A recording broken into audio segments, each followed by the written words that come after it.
Assalamualaikum warahmatullahi wabarakatuh.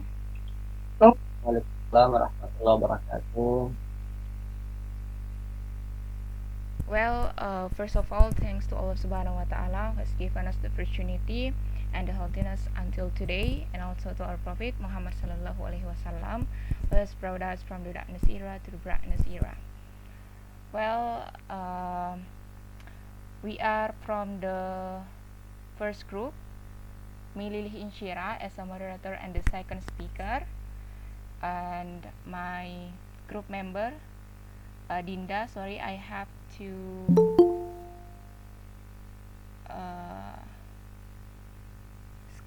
share screen first. Okay, so we are from the first group. So today's material about key topics in the study of discourse analysis, and here our group members. I myself, my name is Lili Inshira as a moderator and the second speaker, and also Dinda as the first speaker, and the third speaker is Patricia Rahayu Tarbun, and the next speaker is Iga Rahman. The fifth speaker is Rizka Humaira, and also Umi Nurul Fahri as the sixth speaker, and the last speaker is Wulania Umroh. Baik,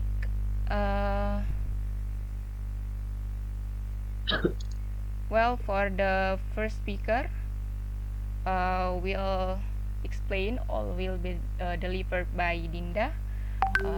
The material is what is discourse analysis and the text and texture. Well, for Dinda, time is yours.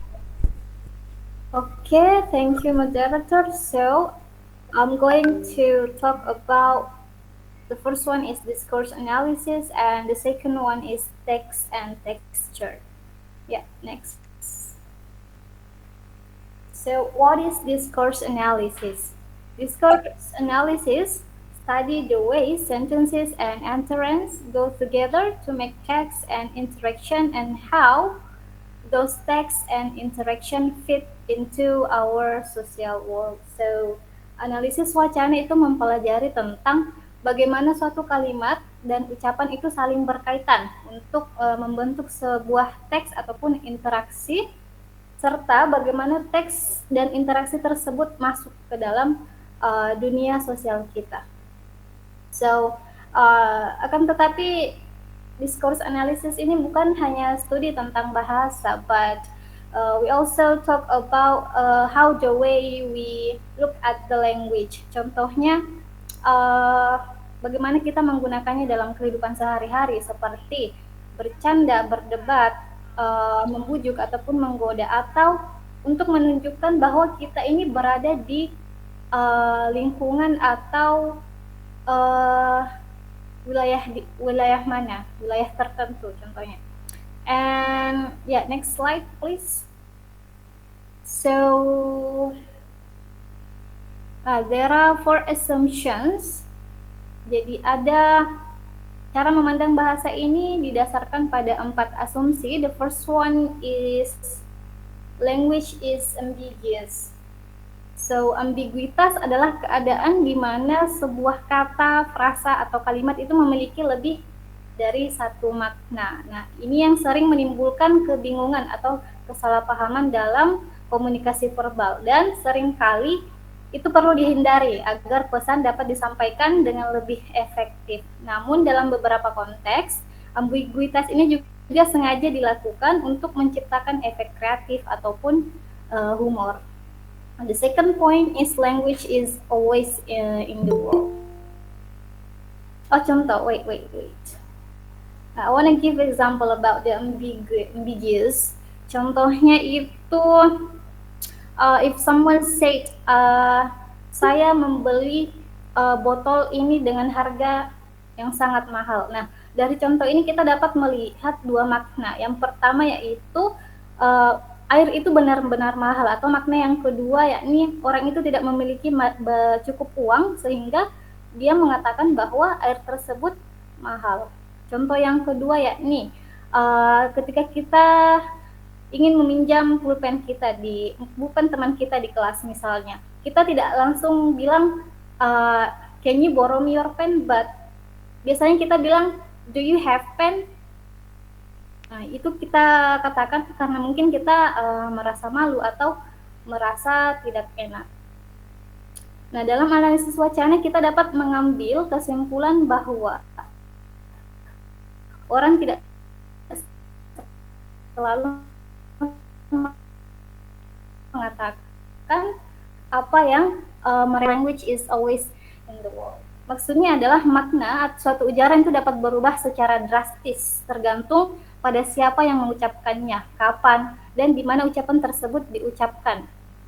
Contohnya sama dengan contoh di atas tadi, jika yang bertanya apakah kamu punya pulpen adalah seorang guru yang sedang mengajar siswanya yang lagi ujian, kecil kemungkinan bahwa guru tersebut ingin meminjam pulpen siswanya, tapi mungkin dia hanya ingin memastikan bahwa siswanya tersebut membawa pulpen untuk digunakan sebagai alat untuk melaksanakan ujian tersebut. Jadi itu bahasa itu selalu tergantung pada di mana dan kapan serta siapa yang mengucapkannya. So the third one is language and social identity.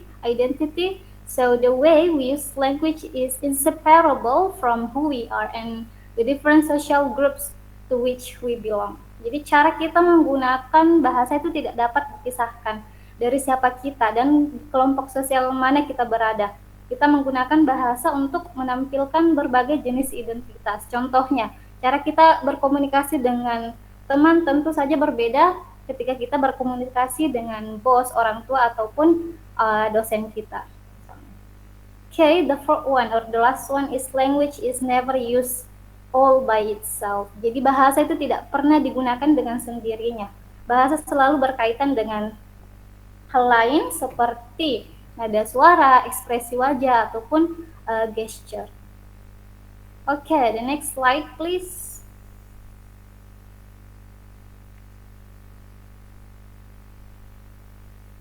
So what good is discourse analysis, or what is the advantage of learning about discourse analysis? Jadi dengan mempelajari discourse analysis ini kita berharap kita akan bisa memahami orang dengan lebih baik dan berkomunikasi dengan lebih efektif. The next one. Okay, the second material is text and texture.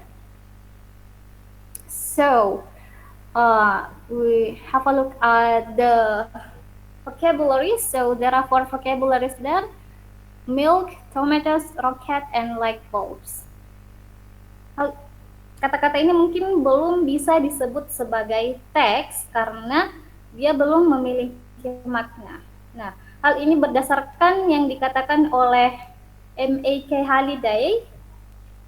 So, meaning is the most important thing that makes a text a text.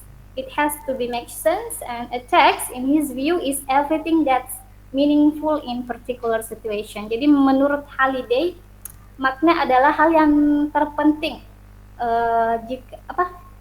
Makna adalah hal yang paling penting ketika teks itu dapat dikatakan sebuah teks ketika dia memiliki makna.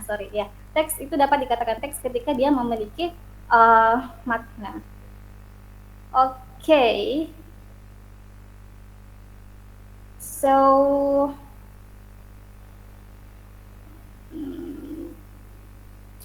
jadi Well, here my name is Lily Inshira, and I will explain about text and their social functions.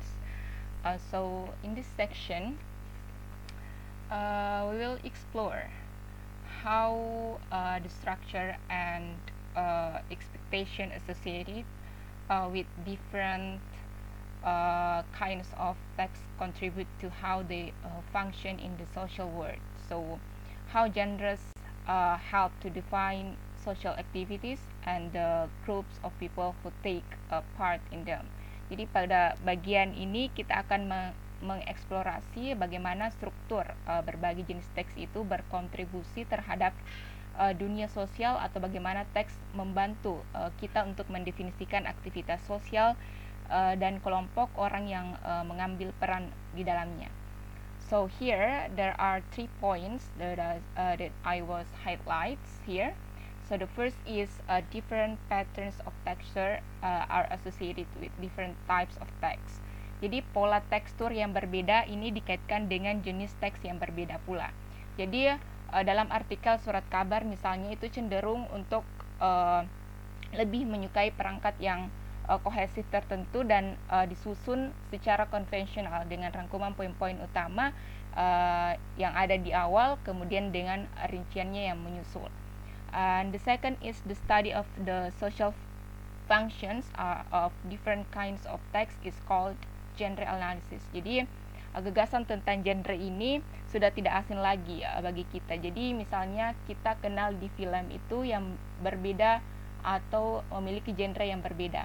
Jadi ada film barat misalnya genre romance, genre horror, thriller, kemudian dan sebagainya. So it's same with the text. Jadi gagasan tentang genre dalam analisis wacana ini lebih dari sekedar memeriksa struktur dan ciri-ciri konvensional dari berbagai jenis teks, namun juga menanyakan apa yang dapat disampaikan oleh struktur dan ciri-ciri tersebut kepada kita tentang orang-orang yang menggunakan teks tersebut dan untuk apa mereka menggunakan teks tersebut. And the third is genre is recognizable communicative event characterized by a set of communicative purposes identified and mutually understood by members of the community in which it occurs. Jadi dalam genre analysis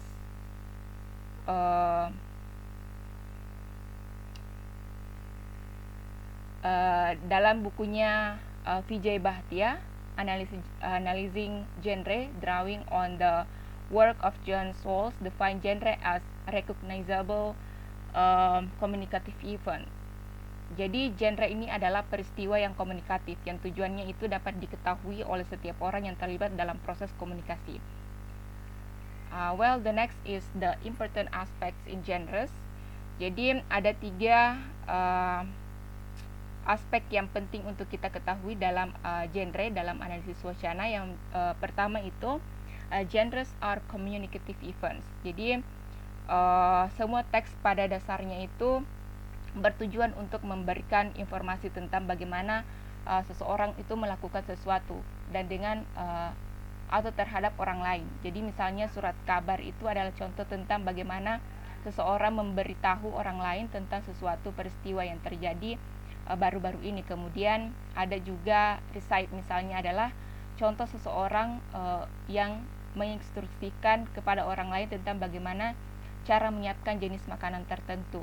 Kemudian ada juga surat lamaran kerja, itu adalah contoh seseorang untuk meminta orang lain agar diterima dalam pekerjaannya. So genre not just to inform us about particular events but also to somehow affects our opinion about it. And the second is conventions and constraints. Jadi genre therefore come with built-in constraints as to what kinds of things they can include and what kinds of they cannot, based on the activity that are trying to accomplish. Jadi genre adalah tentang menyelesaikan sesuatu. Jadi struktur dan jenis fitur yang dikandungnya juga sangat ditentukan oleh apa yang ingin dilakukan orang terhadap genre tersebut. Contohnya, jenis informasi yang ditentukan oleh apa yang ingin dilakukan oleh orang terhadap genre tersebut adalah misalnya dalam lamaran pekerjaan. Jadi ini akan dirancang untuk meyakinkan calon pemberi kerja bahwa pelamar ini adalah orang yang tepat untuk pekerjaan tersebut. Jadi yang perlu-perlu saja yang ingin disampaikan pada surat lamaran pekerjaan tersebut. Kemudian the next thing or the next aspect is creativity. Jadi there are 3 points to be made here. The first is creativity wouldn't be possible without the existence of conventions and constraints. Jadi dalam membangun sebuah teks maka kreativitas harus berjalan. Jadi dalam kreativitas itu harus ada konvensi dan batasan agar bisa terbentuk dengan efektif dan tidak menyinggung pihak lain.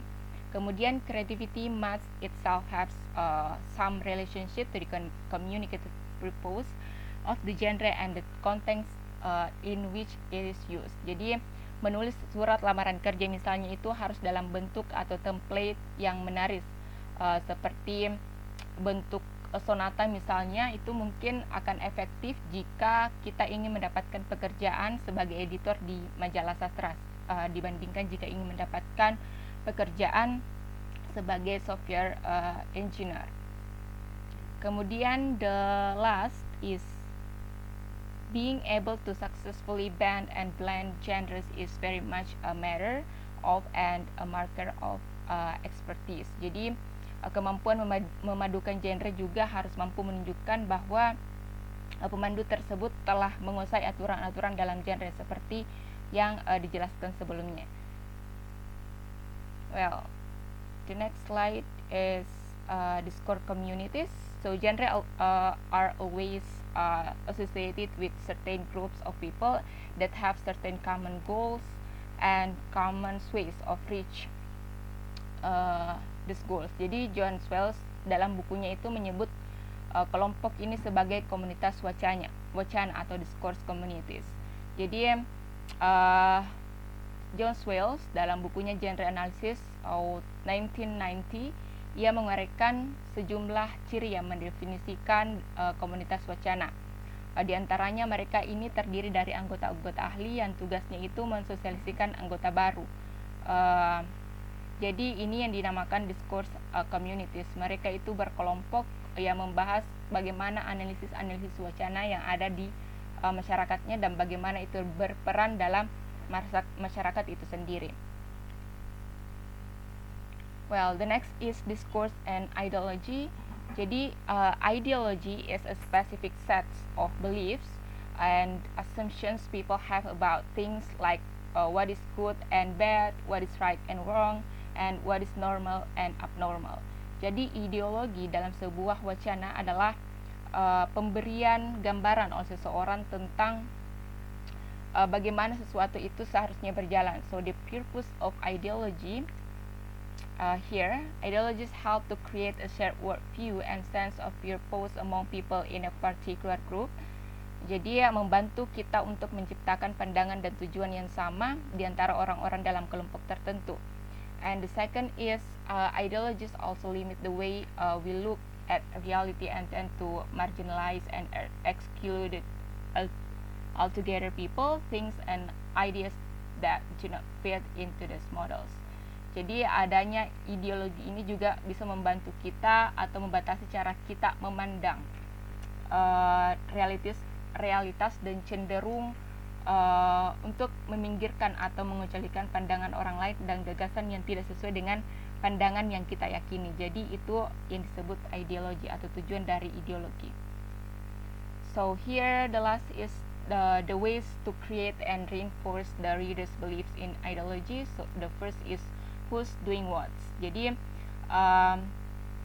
kata-kata yang kita gunakan dalam proses menciptakan ideologi dan bagaimana kita menggunakannya untuk menghubungkan pandangan kita terhadap orang lain itu dapat menciptakan kesan yang berbeda terhadap apa yang sebenarnya terjadi, atau dengan kata lain adalah rentan adanya miskomunikasi dalam ideologi tersebut. Satu hal yang penting dalam proses menciptakan ideologi ini adalah proses kita harus membangun hubungan tertentu antar partisipan itu dengan baik.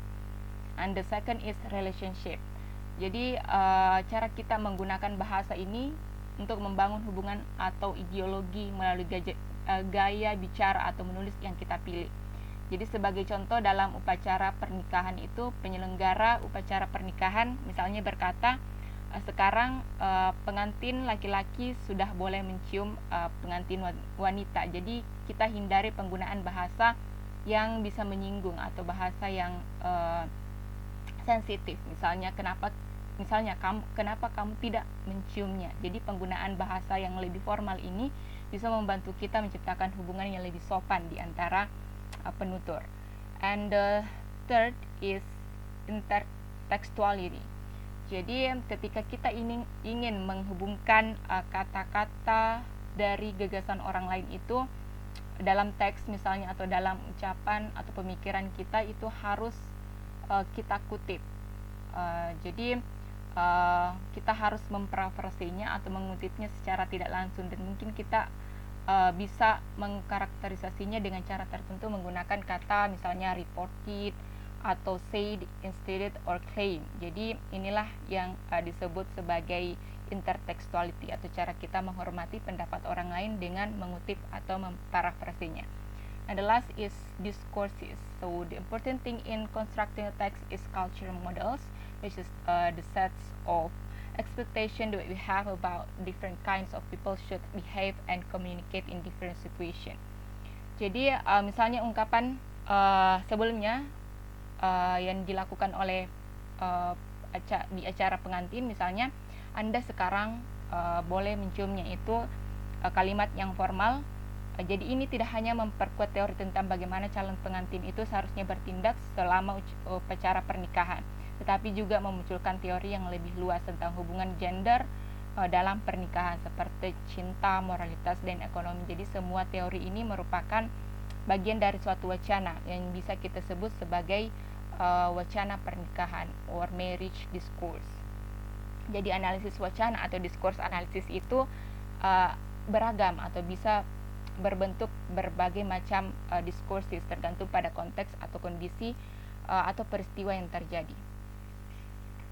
Well, maybe that's all from me, and the next speaker will be delivered by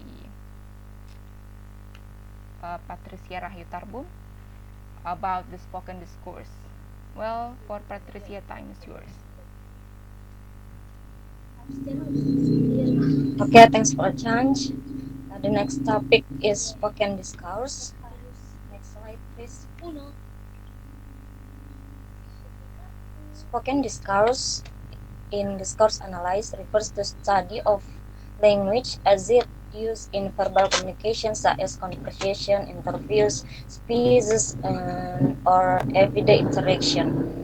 It involves examining the structure, patterns, and strategy employed in spoken language to convey meanings, express intentions, negotiate understanding, and create social relationship. Jadi spoken discourse itu mengacu pada studi bahasa seperti yang digunakan dalam komunikasi verbal, percakapan, wawancara, pidato, dan interaksi sehari-hari untuk menyampaikan makna, mengekspresikan niat, menegosiasikan pemahaman, dan menciptakan hubungan sosial. Next slide. Okay, here key elements in analysis of spoken discourse. First, transcription. The purpose of converting spoken into written form that create a record of the discourse for analysis. Transcript capture spoken words, pauses, intonation, and other feature of speech. Jadi transkripsi itu bagaimana proses mengubah ucapan menjadi bentuk tertulis untuk membuat catatan wacana untuk analisis. Transkrip menangkap kata-kata yang diucapkan, jeda, intonasi, dan fitur ucapan lainnya. The second is conversation analysis. Studying the organization and dynamic of spoken interaction, including turn taking, adjacency pairs, repairs questions, and overall conversational structure. Jadi analisis percakapan itu mempelajari organisasi dan dinamika interaksi lisan, termasuk pengambilan giliran, pasangan pendekatan, urutan perbaikan, dan struktur percakapan secara keseluruhan. Third, discourse marker. Identifying word or phrase used to signal discourse, relationship, transitions, or speaker attitude which help in understanding the flow of conversation. Jadi yang ketiga itu penada wacana, mengidentifikasi kata dan frasa yang digunakan untuk menandakan hubungan wacana, transisi, atau sikap pembicara untuk membantu dalam memahami aliran percakapan. Next is speech act, analyzing the illustrationary force of utterance to determine the speaker's intended meaning or communicative function, yaitu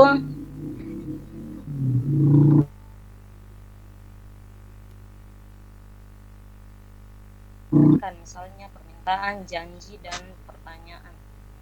The next is pragmatic examination, how language is used in context to achieve specific communication goals, considering implicature, presuppositions, and speech act. Next, intonation and prosody, studying pitch, stress, and read patterns in pitch to analyze how they convey information, emotion, emphasis, and rhetorical strategies. The next is turn taking, investigating how speakers manage conversational turns, including technique for initiating, holding, or yielding the floor in conversation. The next, repair mechanism, understanding how speakers address misunderstanding, errors, or gaps in communication through repair strategies such as correction, repetition, or clarification. The next is coherence and coherence, assessing the coherence and cohesion of spoken discourse to determine how ideas are connected and organized within the conversation. And the last is contextual analyzing, considering the social, cultural, and situational factors that influence spoken discourse, including participant roles, relationship, and shared knowledge. Next slide. By analyzing spoken discourse using the element and approaches discourse analyzed can gain insight to how language is used and interpreted in real-life interaction, uncovering the intricacies of verbal communication and its role on shaping social interaction and meanings. This in-depth analysis helps reveal the complex interplay between language, context, and communication in spoken discourse. Jadi dengan menganalisis spoken discourse menggunakan elemen dan pendekatan ini, analisis wacana dapat memperoleh wawasan tentang bagaimana bahasa digunakan dan ditasvirkan dalam interaksi kehidupan nyata, mengungkap seluk-beluk komunikasi verbal dan perannya dalam membentuk interaksi dan makna sosial. Analisis mendalam ini membantu komunikasi dalam berbicara. Enough for me.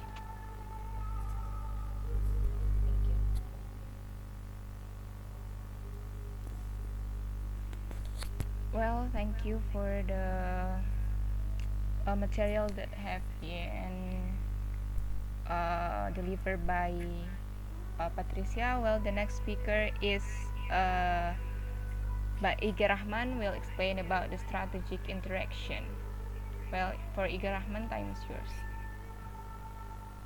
Okay, thanks for listening that have been listening to me. I'm going to present about strategic interaction. Next slide, please. The role of face and framing strategies. This section highlights the significance of face and framing strategies in negotiating identities and relationships during conversations. The strategies, there are two face strategies. The first one is strategies involvement, and the second is independent strategies. They help individuals showcase their identities and relationship dynamics. And framing strategies aid in interpreting conversation based on the context. The strategies are essential for managing conversations and interaction effectively in the first social setting. Jadi bagian ini menekankan pentingnya strategi wajah dan framing dalam berbicara tentang siapa kita dan bagaimana kita berinteraksi dengan orang lain. Face strategy atau strategi wajah terbagi menjadi dua, yaitu strategi keterlibatan dan strategi independensi.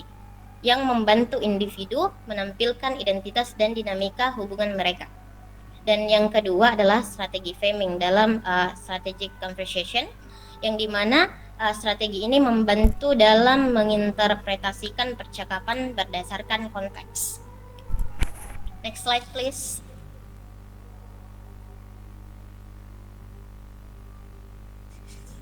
Okay.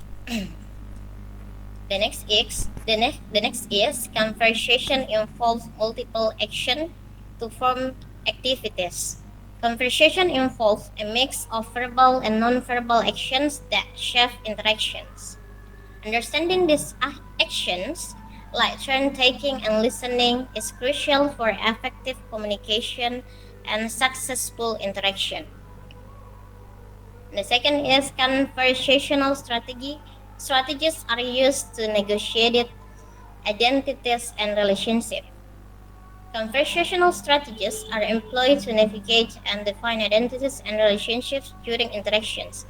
The strategies help individuals establish and manage their sense of self and their connection with others through communication. Jadi, yang pertama, percakapan melibatkan berbagai tindakan membentuk aktivitas. Ketika kita berbicara dengan orang lain, kita melakukan berbagai tindakan baik yang berkaitan dengan kata-kata maupun gerakan tubuh. Ini menciptakan interaksi antara kita dan lawan bicara kita.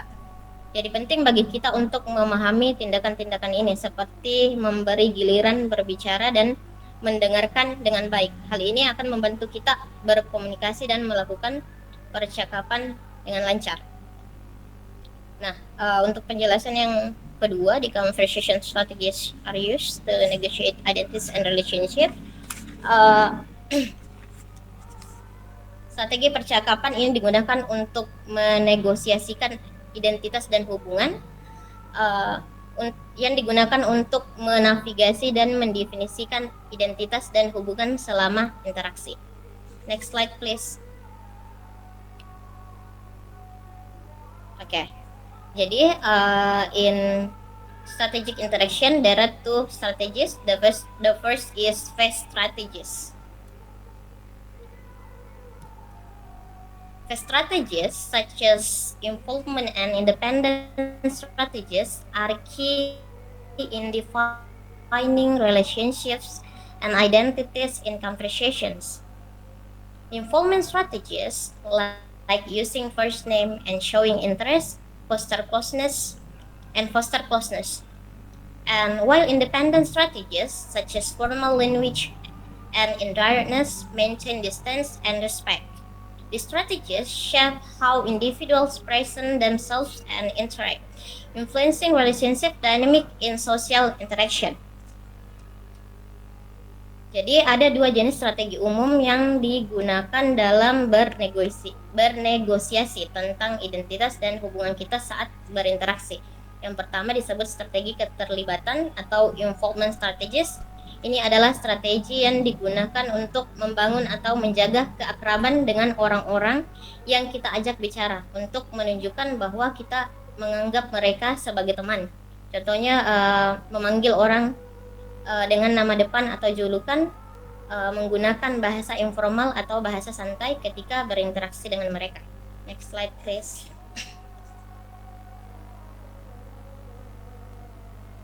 Okay.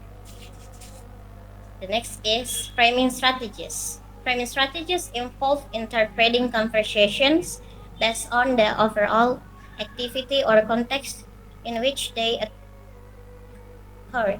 This strategy help individuals understand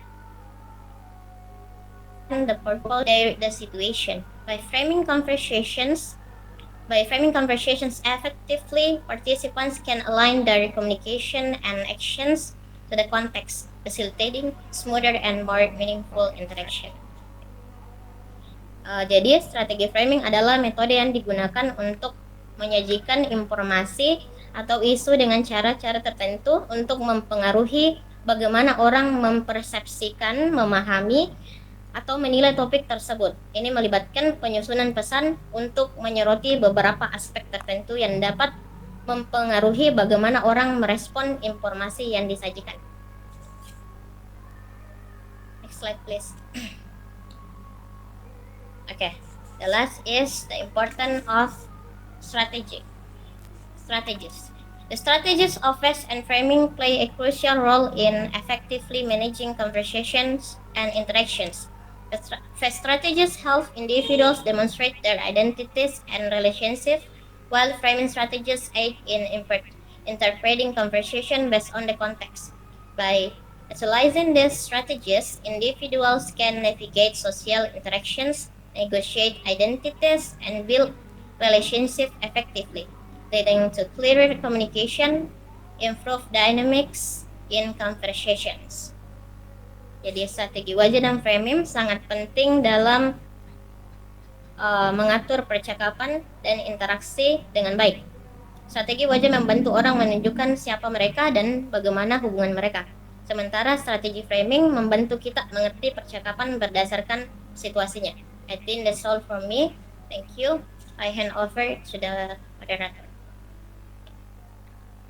Well, the next speaker will be delivered by Rizka Humera about culture and communication. For Rizka Humaira, time is yours. Thank you for the opportunity. I will explain about context, culture, and communication.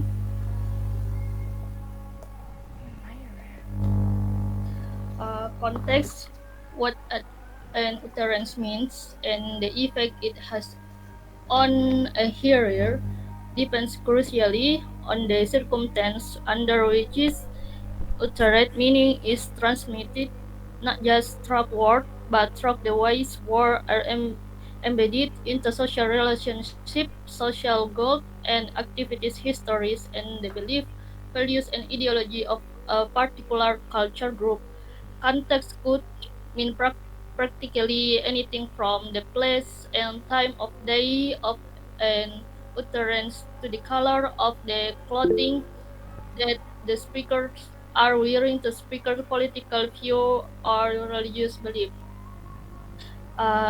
Jadi makna suatu ujaran, jadi konteks merupakan makna suatu ujaran dan pengaruh terhadap pendengar sangat bergantung pada keadaan di mana ucapan tersebut diucapkan.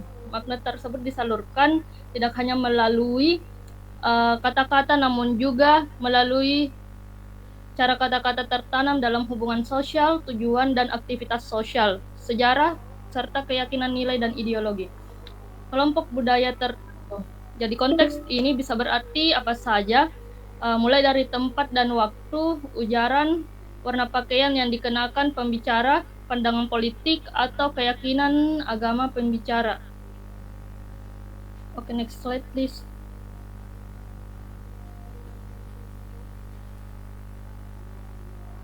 He has developed a model of what he considered to be of the context. Hymns consist of 8, each component beginning with one of the letters of the word speaking. S stands for setting, P stands for participant, stands for K, I stands for instrumentalities, N stands for norm of interaction, G stands for genre in some ways. Jadi di sini him mengembangkan model tentang apa yang dianggap penting sebagai elemen penting dari konteks. Di mana S yang berarti pengaturan, P yang berarti peserta, I yang berarti akhir, A yang berarti urutan, kemudian K yang berarti kunci, N yang berarti instrumentalis atau instrumentalis atau instrumental, dan N yang berarti stand for norms of interaction atau norma dalam berinteraksi, dan distance of genre in some ways atau genre dalam beberapa hal. Oke, next slide. Oke, di sini ada konteks, culture, and communication. Kita bisa lihat perbedaan. Context refers to the situation or background in which communication occurs. Culture influence how people communicate and understand message. And communication is the exchange of information between individual or group. Jadi, konteks merujuk pada situasi atau latar belakang di mana komunikasi ini terjadi. This includes various factors such as location, time, culture, relationship between speakers, communication, goals, as well as the understanding and interpretation of the message conveyed. Understanding context is important in communication because it can help the speaker or the listener interpret the message correctly and respond appropriately. Jadi ini menyangkut berbagai faktor seperti lokasi, waktu, budaya, hubungan antara pembicara, tujuan komunikasi, serta faktor-faktor lain yang mempengaruhi pemahaman interpretasi pesan yang disampaikan. Memahami konteks di sini penting dalam komunikasi karena dapat membantu pembicara atau pendengar dalam menginterpretasikan pesan dengan benar dan merespon secara tepat dan sesuai. Sedangkan budaya mempengaruhi cara orang berkomunikasi dan memahami pesan. Budaya di sini memiliki peran penting dalam cara orang berkomunikasi dan memahami pesan karena setiap budaya memiliki norma, nilai dan aturan tersendiri yang mempengaruhi bagaimana individu dalam budaya tersebut berkomunikasi, mencangkup hal-hal seperti gaya bahasanya, penggunaan bahasa tubuhnya, tingkat kesopanan, dan preferensi komunikasi yang berbeda-beda.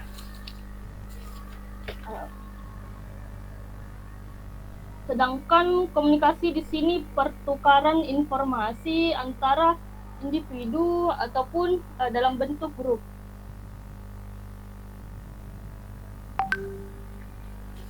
Okay, the importance of understanding context in communication.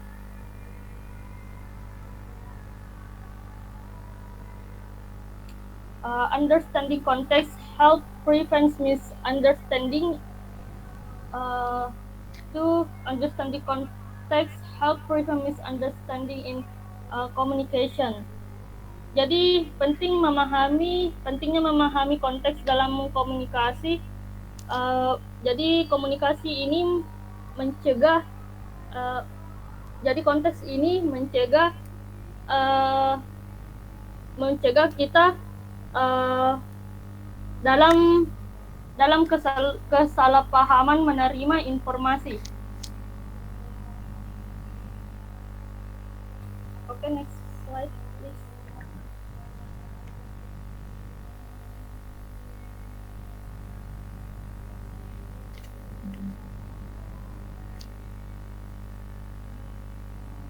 Okay,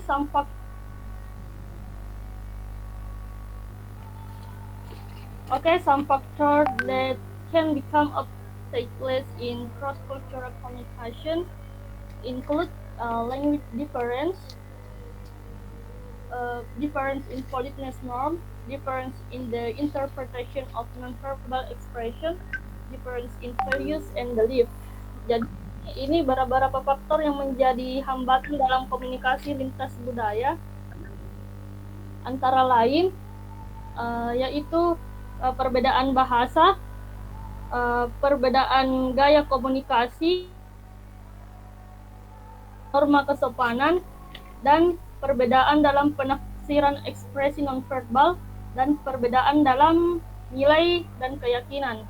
Jadi bahasa adalah aspek kunci dari budaya, dan ketika individu berbicara dalam bahasa yang berbeda, terjadi resiko terjadi resiko kesalahpahaman karena perbedaan dalam kosakata, tata bahasa, dan nuansa makna kata. Kemudian perbedaan gaya komunikasi, setiap budaya memiliki preferensi gaya komunikasi yang berbeda, termasuk dalam hal kejelasan, tingkat kesopanan, dan penggunaan bahasa tubuh. Misalnya, beberapa budaya mungkin lebih cenderung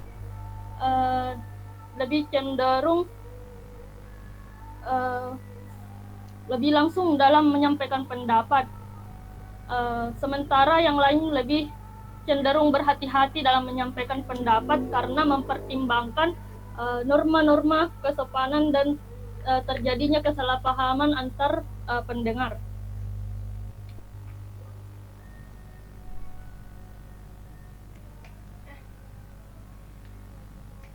Kemudian perbedaan norma norma-norma kesopanan dalam komunikasi dapat bervariasi antar budaya. Sopan dalam suatu budaya mungkin dianggap kurang pantas dalam budaya lain. Misalnya cara berjabat tangan, tingkat kontak mata dengan pembicara atau yang dianggap wajar dapat berbeda. Kemudian different in the interpretation of non-verbal expression, dari perbedaan penafsiran ekspresi non-verbal. Ekspresi non-verbal seperti gerakan tubuhnya, mimik wajahnya, dan intonasi suara juga dapat bervariasi antar budaya.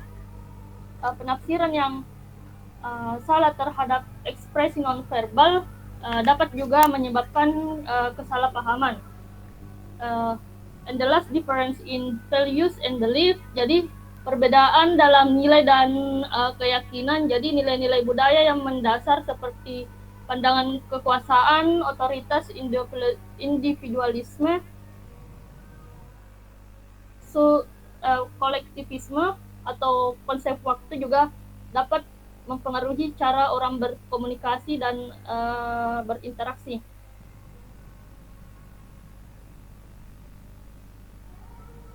Next slide, please.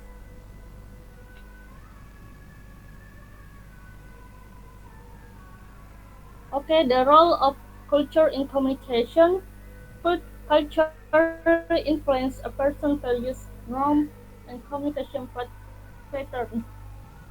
Two, culture difference can cause barriers in cross-cultural communication. Jadi peran budaya dalam komunikasi di sini, budaya dapat mempengaruhi nilai, norma, dan pola komunikasi seseorang.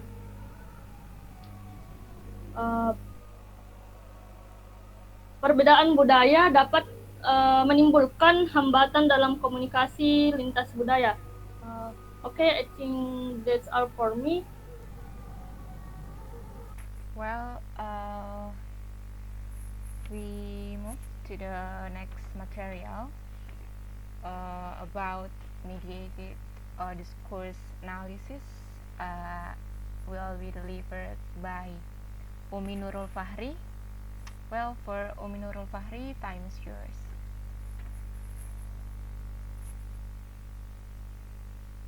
Well, thanks for the chance. So I would like to explain about mediated discourse analysis atau analisis wacana yang dimediasi.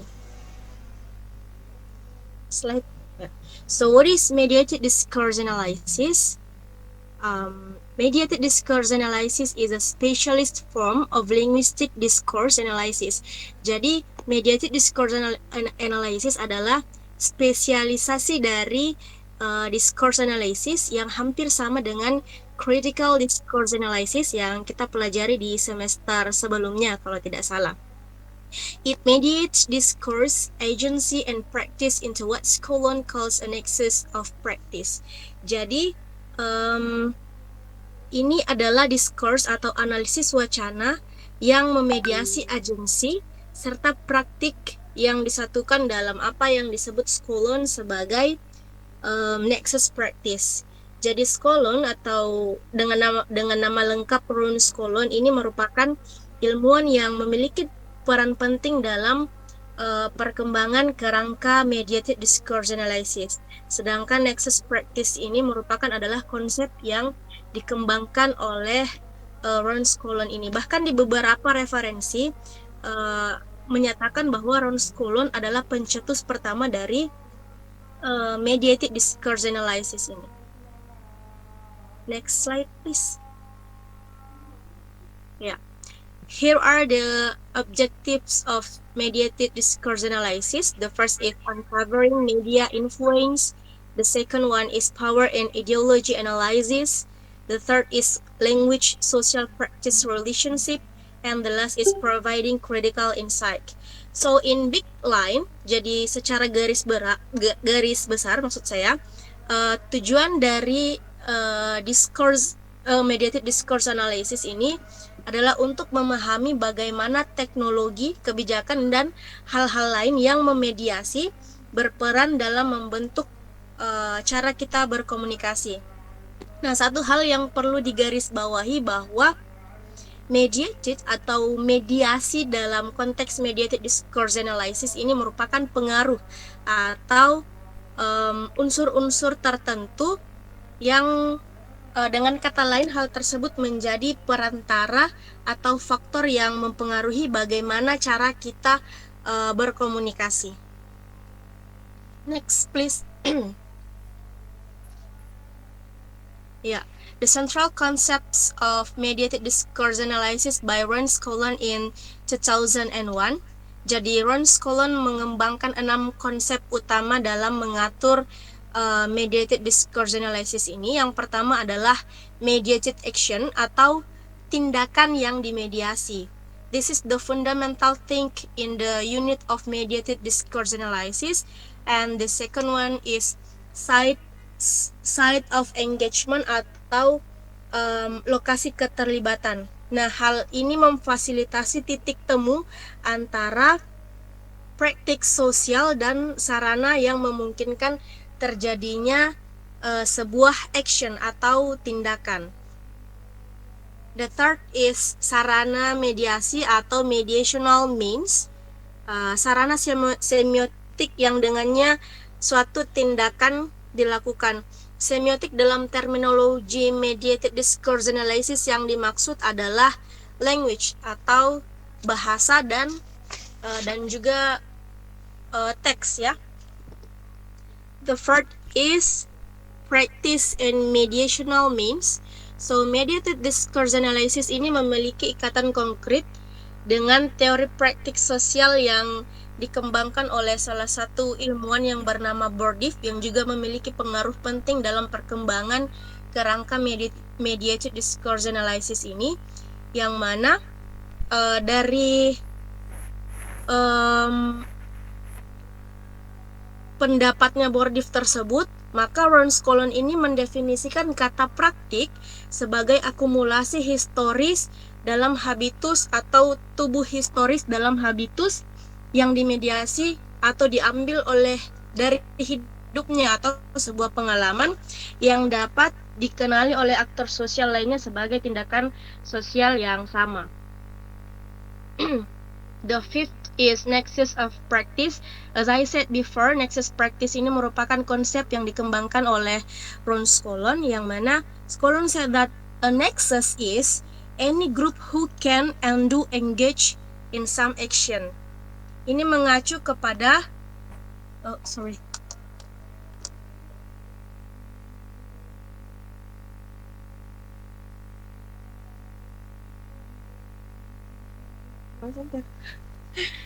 Sini. Sorry. Scollon said that konsep ini mengacu pada pemahaman bagaimana komunitas atau kelompok berinteraksi dan berkomunikasi dan saling mempengaruhi dalam konteks media. The last is community of practice, merujuk pada praktik komunikasi yang terjadi dalam suatu komunitas atau kelompok masyarakat. Ini mencakup cara anggota berkomunikasi dan membangun komunikasi melalui media interaksi sosial. Nah, Ron Scollon ini memberikan sebuah gambaran adanya beberapa interaksi sosial yang terjadi dalam satu tempat, di tempat Starbucks. Jadi percakapan antara pembeli dan kasir, kemudian percakapan antara kasir dan pembuat kopi, percakapan antara pembuat kopi dan pelayan kepada customer itu berbeda-beda, namun terjadi dalam interaksi sosial yang sama, yaitu interaksi meminum kopi di Starbucks. Itu merupakan contoh yang diberikan oleh Ron Scollon dalam bukunya mengenai discourse analysis ini. Next slide, please. Ya.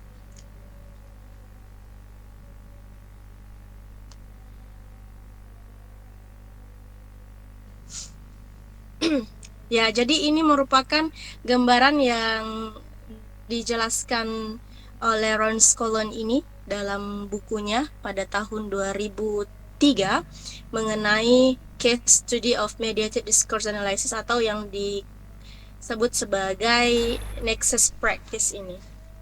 Yang pertama ada historical body, merujuk pada warisan budaya atau sejarah atau pengalaman yang membentuk kolektif suatu komunitas, dan ini mempengaruhi bagaimana menginterpretasi dan merespon situasi tertentu.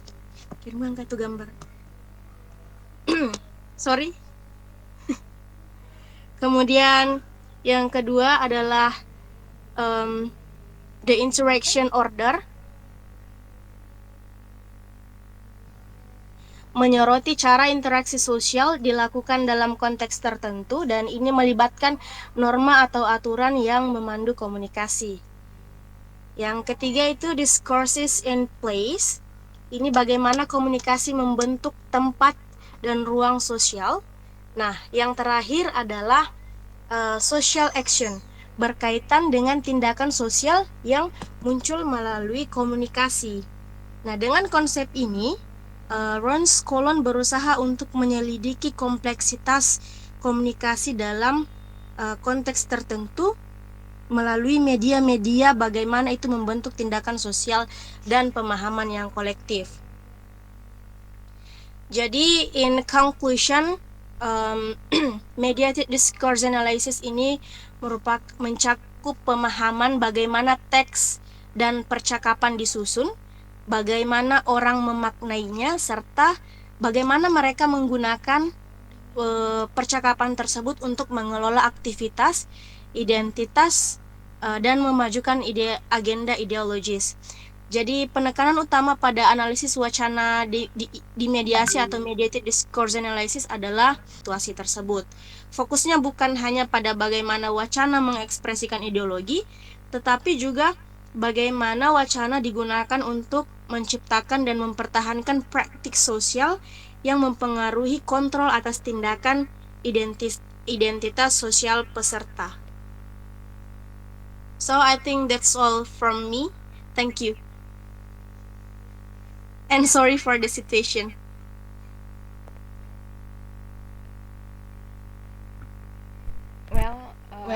Thank you for Kak Umi Nurul Fahri for the presentation. So the next speaker is Wulania Umrah will explain about multimodal discourse analysis and corpus-assisted discourse analysis. Well, for Wulania Umrah, time is yours. Thank you. Okay, I will explain about multimodal discourse analysis and corpus-assisted discourse analysis.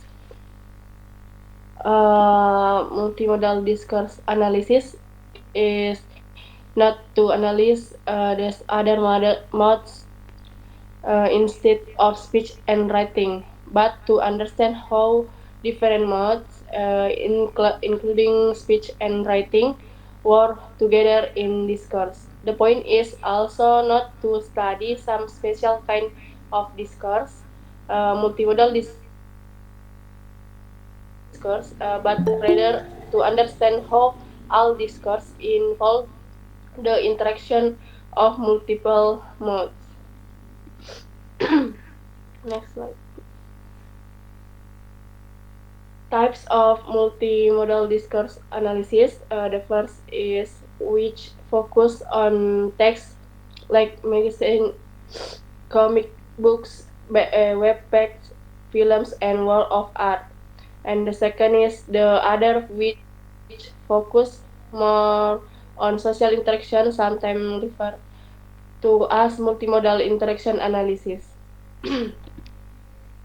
And the next, corpus assist discourse analysis. A corpus is basically a collection of text in digital format that is possible to search, uh, talk, and manipulate using a computer program. Corpus assist discourse analysis is unique in that allows us to go beyond looking at a small number of texts or interaction to analyzing a large number of them and being able to compare them to other texts and conversation that are produced under similar of different circumstances.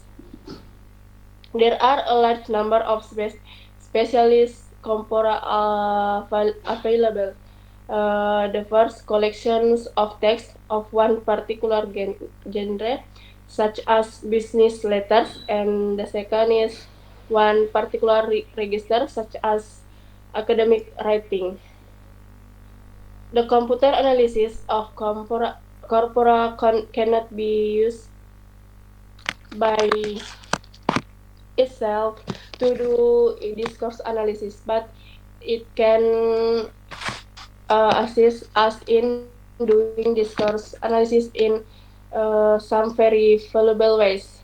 The benefits are the first is it can help us to see the data that we are analyzing from a new perspective.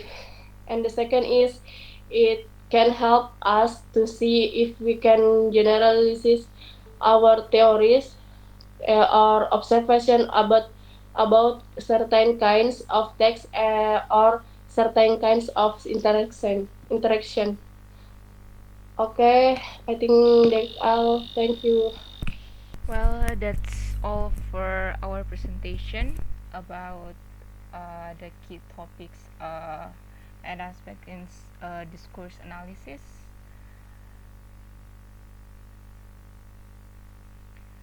Maybe for our friends, if we want to ask something about our topics, raise your hand please. Yes, for Kak Siti sama dia, silahkan. Okay, thank you very much. Is it my voice is audible? Yes, Kak. Oh, thank you. Well, today our topic is about discourse analysis, and talking about discourse analysis and critical discourse analysis, do we talk about the same thing, or what the difference between discourse analysis and critical discourse analysis? Do you get my point? Yes, Kak. Okay. Wow, What yeah. the difference between discourse analysis and critical discourse analysis? Yes. Okay. Thank you. The next questions from Kak Nurlinda.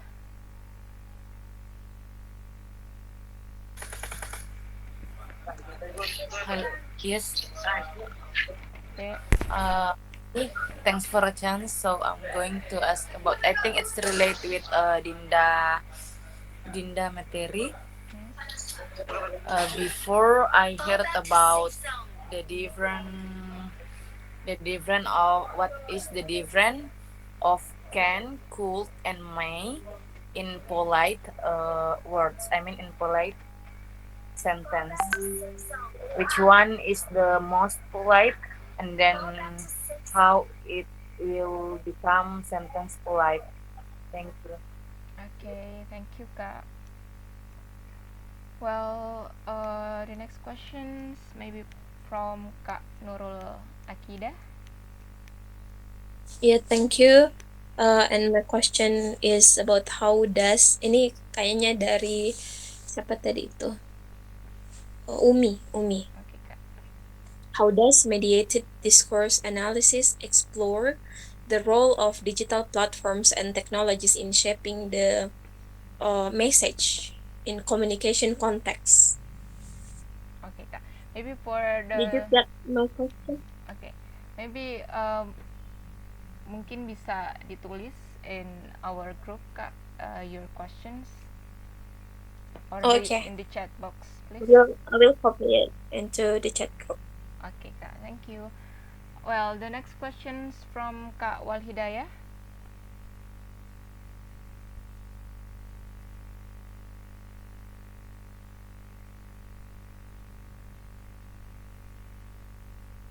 Sorry, Kak, your voice is no.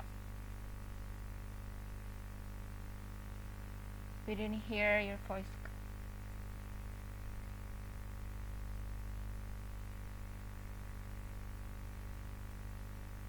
No, still cannot, Kak.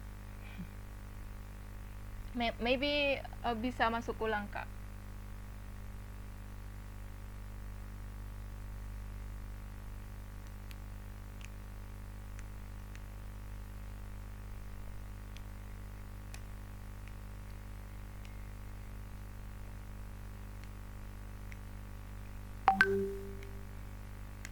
Still cannot hear your voice, Kak Walhidayah.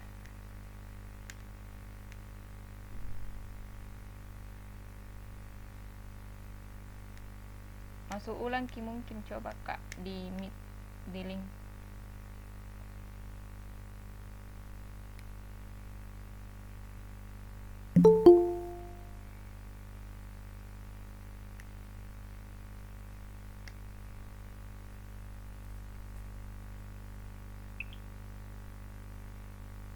Okay, while waiting for Kak Walhidayah's questions, maybe I can answer the questions from Kak Sita Samadia, and maybe my group members will add some information about that questions. So the questions from Kak Siti Samadia before is what is the difference between discourse analysis and critical discourse analysis.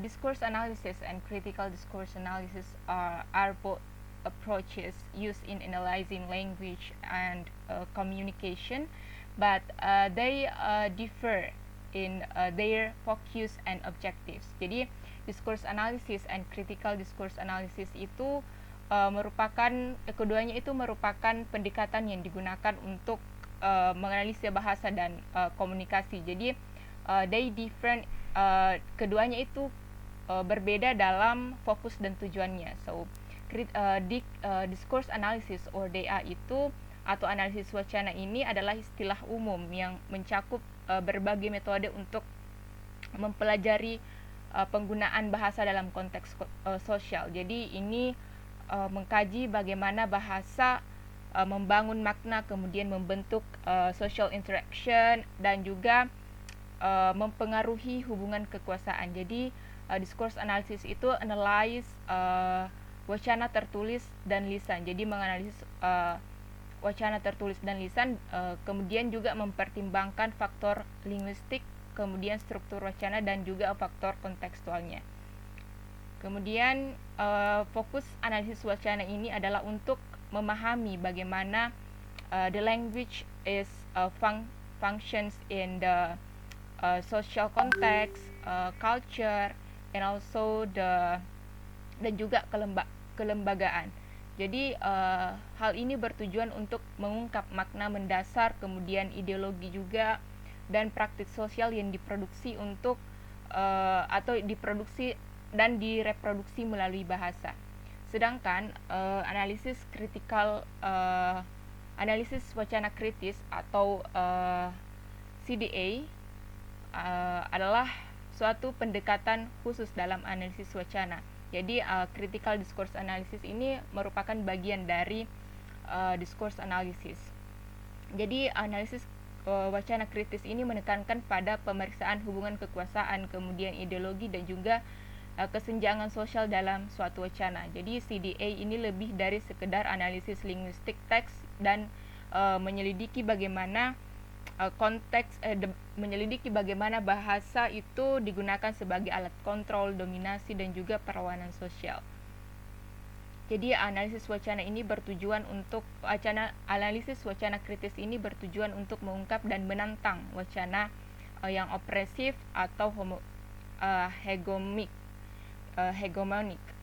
yang mempertahankan ketidakadilan sosial. Jadi bagaimana bahasa dapat melanggengkan atau melawan hubungan kekuasaan yang tidak setara, kemudian dengan fokus pada isu-isu seperti gender, ras, kelas sosial dan juga politik. Jadi critical discourse analysis ini merupakan bagian dari discourse analysis. Jadi ini tentunya berbeda. Jadi critical discourse analysis ini biasanya digunakan dalam konteks untuk melawan kekuasaan yang misalnya tidak adil atau bertentangan dengan hak-hak masyarakat, atau misalnya berhubungan dengan politik seperti gender, kemudian ras dan juga kelas sosial. Maybe that's all from me. Mungkin grup member saya ada yang ingin ditambahkan atau mungkin cukup Kak Siti sama dia. How is it? Bisa saya menambahkan sedikit, moderator? Oke, silahkan. Jadi perbedaan dari discourse analysis dan critical discourse analysis. Jadi discourse analysis atau analisis wacana itu pendekatan untuk memahami dan menganalisis bahasa yang digunakan dalam konteks sosial atau budaya tertentu. Jadi ini melibatkan pemahaman struktur bahasa, makna dan konteks sosial. Dan konteks sosialnya, analisis wacana itu dapat berfokus pada pemahaman secara umum tentang bagaimana bahasa digunakan dalam situasi tertentu. Sedangkan critical discourse analysis adalah pendekatan yang lebih khusus lagi dalam analisis wacana yang menyoroti peran seperti peran kekuasaan, ideologi dan konflik sosial dalam produksi, distribusi dan konsumsi bahasa. Jadi analisis wacana kritis ini seperti kita menyoroti peran kekuasaan dalam pemerintahan. Kita mengkritik yang terjadi di dalam pemerintahan. Ini melibatkan kajian yang lebih dalam terhadap struktur dan konteks sosial politik yang melatar belakangi produksi dan penyebaran teks-teks tertentu. Jadi critical discourse analysis bertujuan untuk memahami dan mengekspos hubungan antara bahasa, kekuasaan, dan ideologi. Jadi analisis wacana memfokuskan pada pemahaman umum tentang penggunaan bahasa, sedangkan analisis wacana kritis menekankan pemahaman lebih mendalam tentang bagaimana kekuasaan dan ideologi tercermin dalam bahasa dan mempengaruhi pembentukan opini dan perilaku sosial.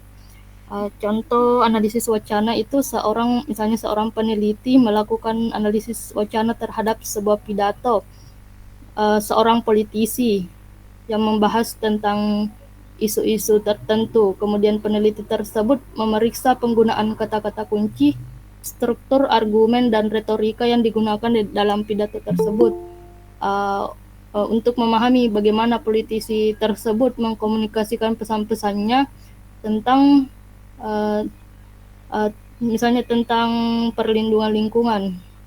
Jadi kalau contoh analisis wacana kritis, misalnya seorang peneliti melakukan analisis wacana kritis terhadap misalnya sebuah perusahaan,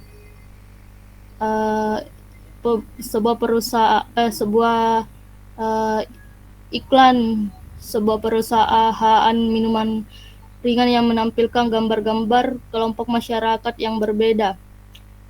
Peneliti tersebut menyoroti bagaimana iklan tersebut memanipulasi stereotip dan gambaran masyarakat tertentu untuk memperkuat citra merek, sementara secara tidak langsung memperkuat ketidaksetaraan sosial dan kekuasaan yang ada di dalam masyarakat. Kemudian analisis wacana kritis ini menunjuk bahasa dan gambar dapat digunakan untuk memperkuat ideologi tertentu dan mempengaruhi masyarakat. Mungkin itu saja. Terima kasih. Okay, that's all from my group members about the Kak Samadia's questions. How's it, Kak Samadi? Yeah, thank you very much for your explanation and also the examples of that. I think now I understand. Thank you very much. Okay, Kak, thank you. So, You're welcome. Kak Wahlidaya, bagaimana, sudah bisa kedengaran suaranya?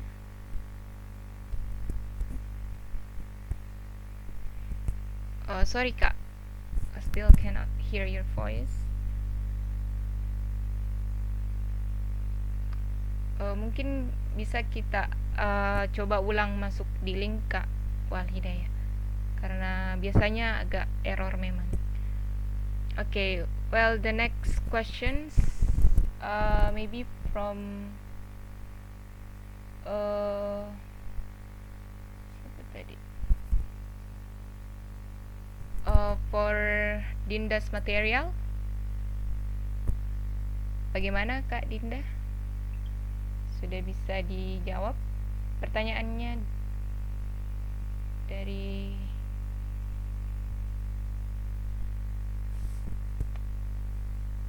Kak Linda tadi ya?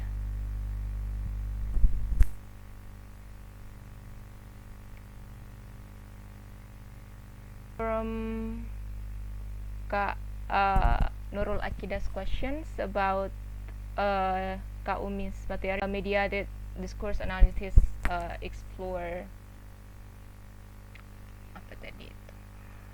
Explore the role of digital platforms and technologies in shaping the construction and receptions of message in contemporary communication context.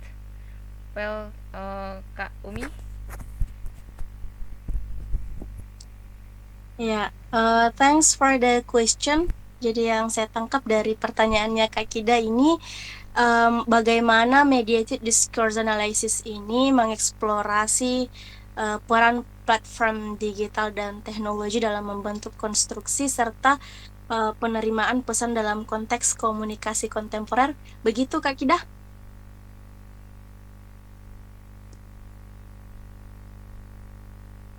Ada sih Kak Kida di sini. Keluar kapan jawab nih Kak?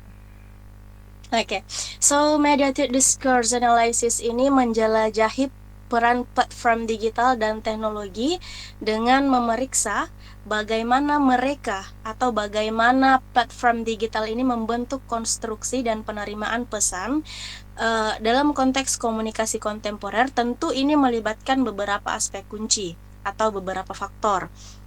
Seperti yang pertama, pengaruh media. Nah, mediated discourse analysis ini menyelidiki bagaimana karakteristik khusus dalam platform digital seperti media sosial dan forum-forum online lainnya, termasuk forum seperti yang sedang kita gunakan sekarang ini, yaitu Google Meet, ya. The second one atau faktor yang kedua adalah kemampuan teknologi, yang mana mediated discourse analysis ini mediated discourse analysis ini mempertimbangkan bagaimana kemampuan platform atau bagaimana kemampuan teknologi digital mempengaruhi pembuatan dan interpretasi pesan. Misalnya, penggunaan emoji, hashtag, atau hyperlink dapat menyampaikan nuansa dan berkontribusi pada makna keseluruhan wacana. Ya, tentu kita semua sudah sering menggunakan ya, bagaimana media atau bagaimana fitur seperti emoji dalam menyampaikan pesan. Kemudian yang ketiga adalah interaksi pengguna.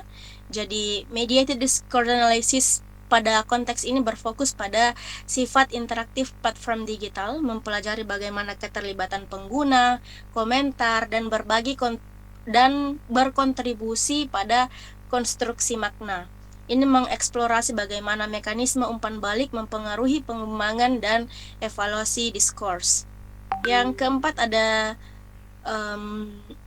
jangkauan global. Jadi mediated discourse analysis ini juga memeriksa bagaimana platform digital memfasilitasi komunikasi global, mempertimbangkan dampak audiens yang beragam dan konteks budaya pada penerimaan pesan.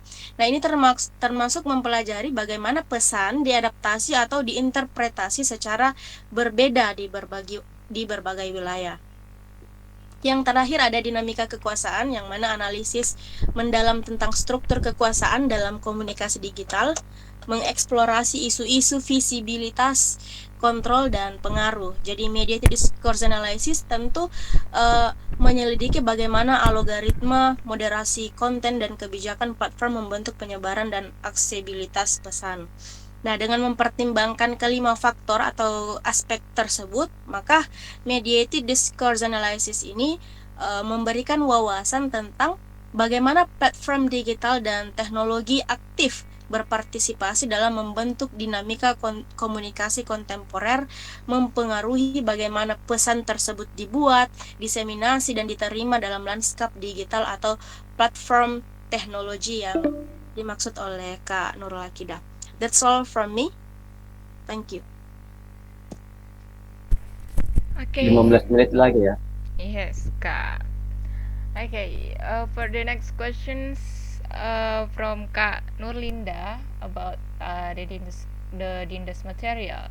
So what it is most polite in terms of the word can, could, or may?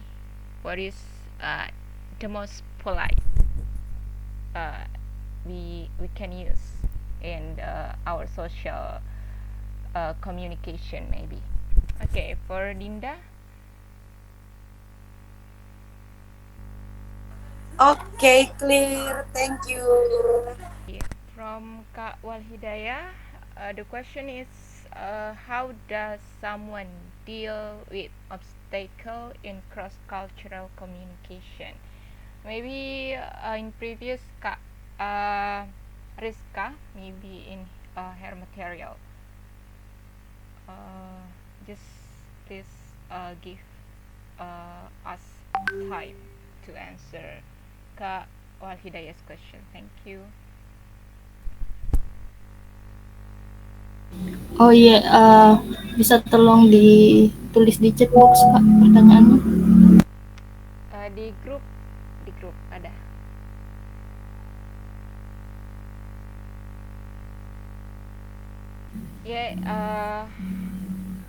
How does someone deal with obstacles in cross-cultural communication?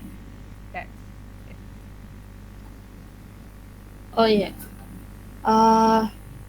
Jadi some ways to overcome barriers in cross-cultural communication. Jadi bagaimana cara seseorang mengatasi hambatan dalam komunikasi lintas budaya? Itu ada beberapa cara untuk mengatasinya. Yang pertama, maintaining an awareness of cultural differences, recognizing and understanding that people from different cultures may have different worldview, values, and norms. Learns about other cultures,